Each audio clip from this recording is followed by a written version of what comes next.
ശ്രീ സജീവൻ, അങ്ങ് മലബാർ രാഷ്ട്രീയം വളരെ കൃത്യമായി മനസ്സിലാക്കുന്ന ഒരാളാണ്. ഇപ്പോൾ ഏറ്റവും ഒടുവിൽ നമ്മൾ ഈ ഉപതെരഞ്ഞെടുപ്പിൽ എത്തി നിൽക്കുമ്പോൾ ജമാഅത്തെ ഇസ്ലാമിക്കും അതുപോലെ PDPക്കുമൊക്കെ ഒരു വർഗീയ നിറം ഇല്ല എന്ന് സ്ഥാപിക്കാൻ വേണ്ടിയുള്ള വലിയ ശ്രമങ്ങൾ നടക്കുകയാണ്.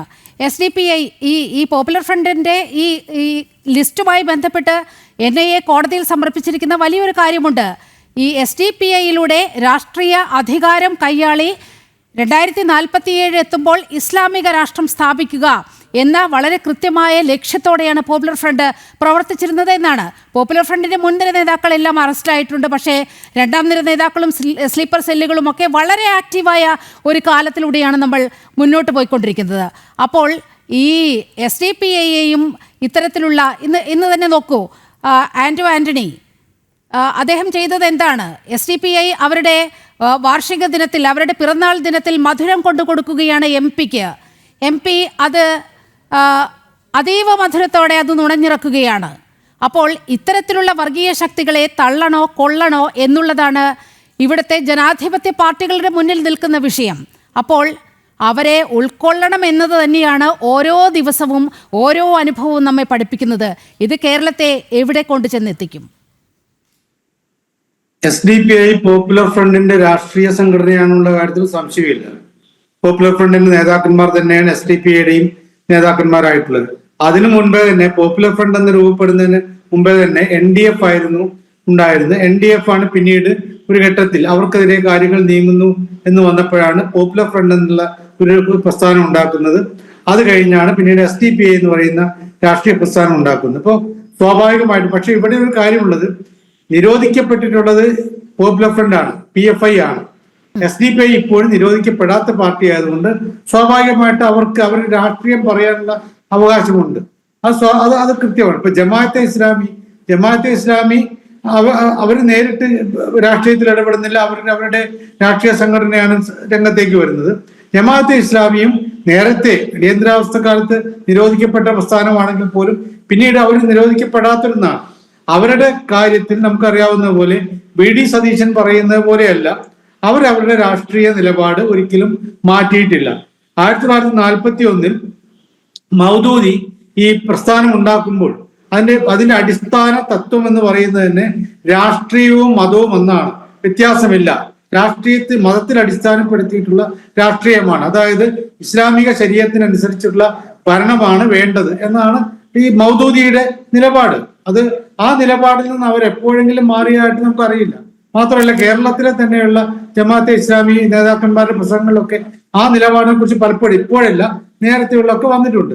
ഇതിനിടയിൽ ആകെയുള്ളത് ഇപ്പോഴത്തെ അമീറായിട്ട് മുജീബ് റഹ്മാൻ വന്നപ്പോഴാണ് അദ്ദേഹം ഒരു ഇടക്കാലത്ത് ഞങ്ങൾ പഴയ നിലപാടിലല്ല, ഞങ്ങൾ അങ്ങനെ മതരാഷ്ട്രവാദത്തിന്റെ ആളല്ല എന്ന് പറഞ്ഞ അദ്ദേഹം. പക്ഷെ അത് പറയുമ്പോഴും ജമാഅത്തെ ഇസ്ലാമി എന്ന് പറയുന്ന പ്രസ്ഥാനത്തിന്റെ അടിസ്ഥാന തത്വം എന്ന് പറയുന്നത് മാറിയിട്ടില്ല. അപ്പോൾ ആ മതരാഷ്ട്രം എന്ന് പറയുന്ന മൗദൂദിയുടെ നിലപാടിൽ നിന്ന് വ്യത്യസ്തമായിട്ട് പോകുമ്പോൾ അത് ജമാഅത്തെ ഇസ്ലാമി ആയിട്ട് അല്ലാതെ മാറും എന്നുള്ള കാര്യമുണ്ട്. അപ്പൊ ഇത്തരം കാര്യങ്ങളൊക്കെ ഉണ്ട്. അപ്പൊ നമ്മൾ പക്ഷെ ഇപ്പോഴത്തെ അവസ്ഥ, ഇപ്പം താങ്കൾ പറഞ്ഞിട്ടുള്ളത് നിലമ്പൂർ തെരഞ്ഞെടുപ്പിലുള്ള ഇവരുടെ നിലപാടുകൾ. അപ്പൊ അവിടെ ഏതൊരു പാർട്ടിക്കും, ഇപ്പൊ UDF അതിനെ സാധാരണ ലീഗ് നേതാക്കന്മാരും മറ്റു UDF നേതാക്കന്മാരും ഒക്കെ ജമാഅത്തെ വോട്ട് ഞങ്ങൾക്ക് വേണ്ടാന്ന് പറഞ്ഞിട്ടില്ല എന്ന് പറയുന്ന കാരണം വോട്ട് ചെയ്യാം എന്ന് പറയുന്ന ആളുകളുടെ ആ വോട്ട് വേണ്ടെന്ന് ആരും പറയില്ല.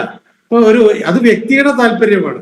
പ്രസ്ഥാനം ഒരിക്കലും വോട്ട് ചെയ്യുന്നില്ല, വ്യക്തിയാണ് വോട്ട് ചെയ്യുന്നത്. അപ്പൊ അതുകൊണ്ട് വോട്ട് വേണ്ട എന്ന് പറയുന്ന രീതി ആരുടേതായാലും, ഇപ്പം BJPക്ക് അനുകൂലമായിട്ട് ഒരു SDPIക്കാരനോ അല്ലെങ്കിൽ ഒരു പോപ്പുലർ ഫ്രണ്ടുകാരനോ വോട്ട് ചെയ്യുന്നു വിചാരിക്കുക, ഞാൻ BJP സ്ഥാനാർത്ഥിക്ക് വോട്ട് ചെയ്യും എന്ന് പറഞ്ഞാൽ വോട്ട് ചെയ്യുന്നത് നിഷേധിക്കാൻ പറ്റില്ലല്ലോ, തടയാൻ പറ്റില്ലല്ലോ. അപ്പൊ അത് വ്യക്തിപരമായിട്ടുള്ള കാര്യമാണ്. അതിനപ്പുറത്തേക്കുള്ളത് തന്നെ പ്രസ്ഥാനവുമായിട്ട് കൂട്ടുചേരുക. അപ്പം ഇവിടെ VD സതീശൻ കാണിച്ചൊരു അബദ്ധം എന്ന് പറയുന്നത് ഇതിനെ അവര് പോലും പറയാത്തൊരു കാര്യത്തിൽ വെള്ളം പൂച്ചുന്നു. അപ്പൊ അത്തരം കാര്യങ്ങളാണുള്ളത്. അപ്പോൾ സ്വാഭാവികമായിട്ടും രാഷ്ട്രീയ പാർട്ടികൾ ഈ തീവ്ര നിലപാട് എടുക്കുമ്പോൾ ഉണ്ടാകുന്ന പ്രശ്നമുണ്ട്. ആ തീവ്ര നിലപാട് എടുക്കുന്ന ഘട്ടത്തിൽ അതിനെ അംഗീകരിക്കുന്ന രൂപത്തിൽ മറ്റ് മതേതര പാർട്ടികൾ കൂടി പോകുമ്പോൾ ഉണ്ടാകുന്ന പ്രശ്നം കൂടുതലായിട്ടുണ്ട്. അപ്പോൾ നമ്മുടെ നാട് നേരിടുന്ന ഏറ്റവും വലിയ പ്രശ്നം എന്ന് പറയുന്നത് ഈ ജനങ്ങൾ തമ്മിലുള്ള ഈ ഐക്യം, ജനങ്ങൾ തമ്മിലുള്ള സാഹോദര്യം, അതില്ലാതാക്കാൻ ഏതൊക്കെ പോപ്പുലർ ഫ്രണ്ടാണ് രംഗത്ത് വരുന്നത്. ഇപ്പൊ ഈ ഹിറ്റ് ലിസ്റ്റിന്റെ കാര്യം പോകാനുള്ള നമ്മുടെ അതാണ് വെച്ചാണല്ലോ ചർച്ച നടക്കുന്നത്.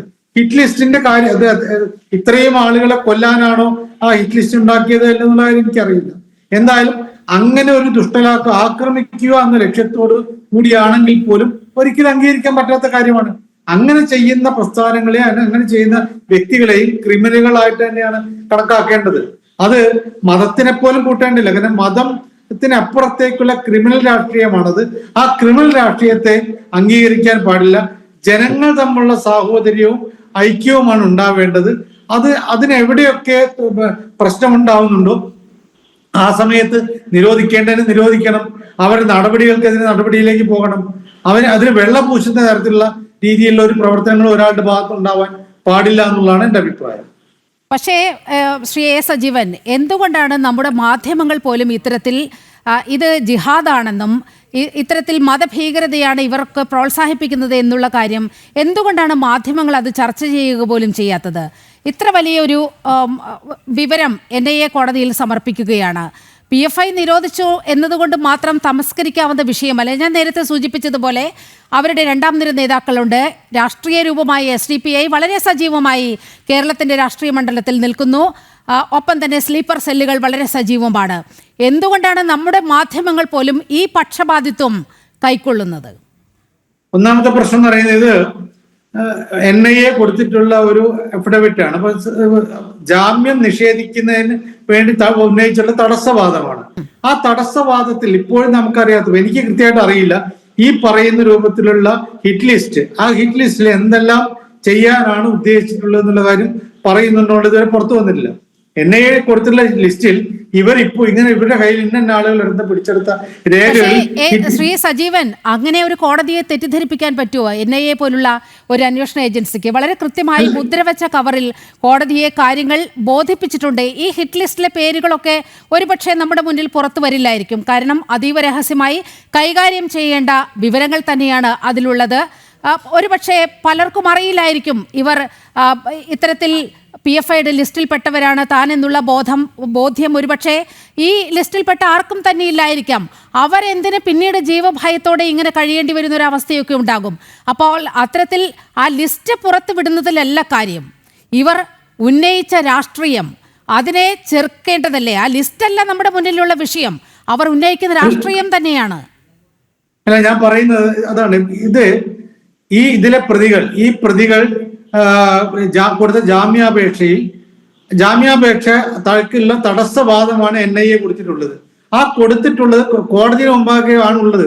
കോടതി പറയുന്നു ശരിയാണ്, ഈ ഹിറ്റ് ലിസ്റ്റ് എന്ന് പറയുന്നത് തീവ്രവാദത്തിൻ്റെതാണെന്ന് പറയുന്ന ആ നിമിഷം, അതാണ് ഇപ്പൊ ഞാനിപ്പോ ഈ പറയുന്ന ഹിറ്റ് ലിസ്റ്റ് മുഴുവൻ ഇത്രയും പേര് അത് പറയുന്ന നമുക്കറിയാമല്ലോ. ശശികല ടീച്ചർ ഉൾപ്പെടെയുള്ള ആളുകളുടെ പേര്, വത്സൻ തില്ലങ്കേരിയുടെ പേരൊക്കെയാണ് വന്നിട്ടില്ല. പുറത്തൊന്നും നമ്മളെ അറിയില്ല, ഇങ്ങനെയൊക്കെയാണെന്നാണ് പറയപ്പെടുന്നത്. ഒരു മുൻ ജില്ലാ ജഡ്ജി അടക്കം ഇവരുടെ നമ്മുടെ നീതിന്യായ വ്യവസ്ഥയെ, നമ്മുടെ ഓഫീസർമാരെ എല്ലാം വെല്ലുവിളിച്ചുകൊണ്ടാണ് ഈ സംഘടന പ്രവർത്തിക്കുന്നത്. അതാണ് അതിന്റെ രാഷ്ട്രീയം എന്ന് പറയുന്നത്. അതാണ് പറയുന്നത്. എന്തുകൊണ്ട് മാധ്യമങ്ങളിൽ എടുക്കുമ്പോൾ എന്നോട് ചോദിച്ചു കഴിഞ്ഞാൽ ഇത് അതാണ് എന്ന് പറയണമെങ്കിൽ കോടതിയുടെ മുമ്പാകെയുള്ള ലിസ്റ്റിൽ കോടതിക്ക് ബോധ്യപ്പെട്ടിട്ട് കോടതി ഇത് പറയണേയിരിക്കാം. ഞാൻ വേറെ കോടതിയുടെ ഉത്തരവ് വേണ്ട, ഇവർക്കെതിരെ ഇത് വേണ്ട. ഈ തടസ്സവാദം ഉന്നയിച്ചത് വെച്ചുകൊണ്ട് ഇനിയിപ്പോ ജാമ്യാപേക്ഷയിൽ കോടതി ഒരു തീരുമാനം എടുക്കണമല്ലോ. ആ സമയത്ത് കോടതി പറയുന്നു ഈ ഹിറ്റ് ലിസ്റ്റ് തീവ്രവാദത്തിൻ്റെതാണ് എന്ന് പറയുന്ന നിമിഷം ആ നടപടിയിലേക്ക് പോകേണ്ടതാണ്.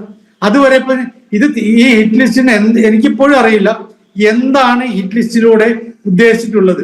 അവരെ ചോദ്യം ചെയ്യാനാണോ, അല്ലെങ്കിൽ അവരെ ചോദ്യം ചെയ്യാനോ, അവരെ വെല്ലുവിളിക്കാനാണോ, അവരുടെ തലയെടുക്കാനാണോ? അത്തരത്തിൽ NIA മുന്നോട്ട് വെച്ച നിലപാട് ശരിവെച്ചുകൊണ്ട് ആ പ്രതികൾക്ക് ജാമ്യം നിഷേധിക്കുന്ന ഒരു നിലപാട് കോടതി എടുക്കുകയുണ്ടായി.